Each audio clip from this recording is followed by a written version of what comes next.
Hadiah sebesar $5.000 untuk membunuh seorang polisi biasa, $20.000 untuk seorang inspektur, dan $50.000 untuk membunuh seorang kepala polisi. Jika para penyerang tewas selama misi tersebut, keluarga mereka akan diberikan asuransi sebesar $20.000.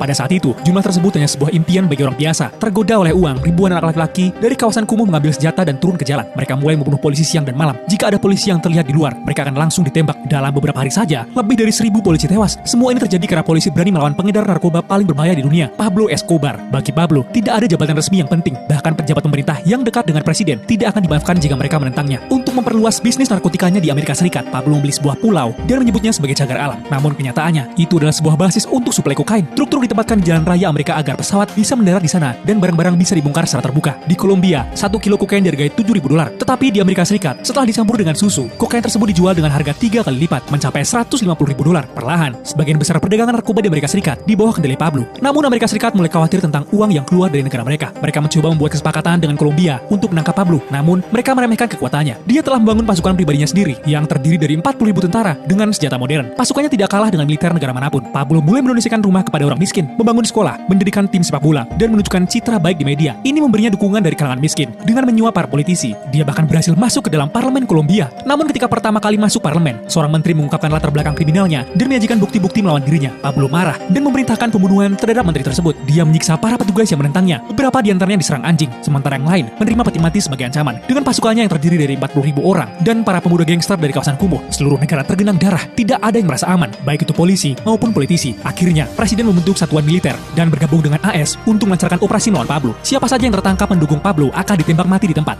Mayat mereka digantung di pinggir jalan untuk menebarkan rasa takut. Perlahan, senjata dan barang-barang milik Pablo disita. Rekan-rekannya dibunuh. Dia bersembunyi. Namun meskipun begitu, dia mulai menanam bom. Banyak nyawa hilang dan dia lebih dianggap sebagai teroris daripada seorang bos mafia.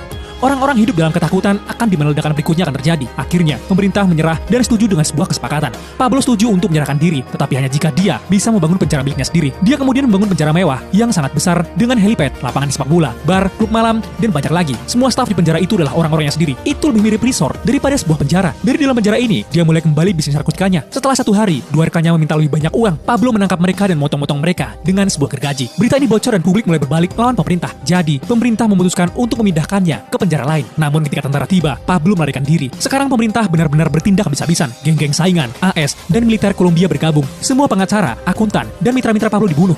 Orang-orangnya sendiri mulai berbalik untuk menyelamatkan diri mereka. Pablo kini benar-benar sendirian. Pemerintah menangkap keluarganya. Dia tidak punya pilihan lain selain menghubungi istrinya. Dan melalui panggilan itu, tentara melacak lokasinya. Mereka mengepung tempat persembunyiannya. Pablo melihat anaknya untuk terakhir kalinya dan memilih untuk melawan. Begitu dia melepaskan tembakan pertamanya, tentara membalas tembakan. Pablo ditembak mati. Dan dengan itu, pemerintahan terornya akan berakhir.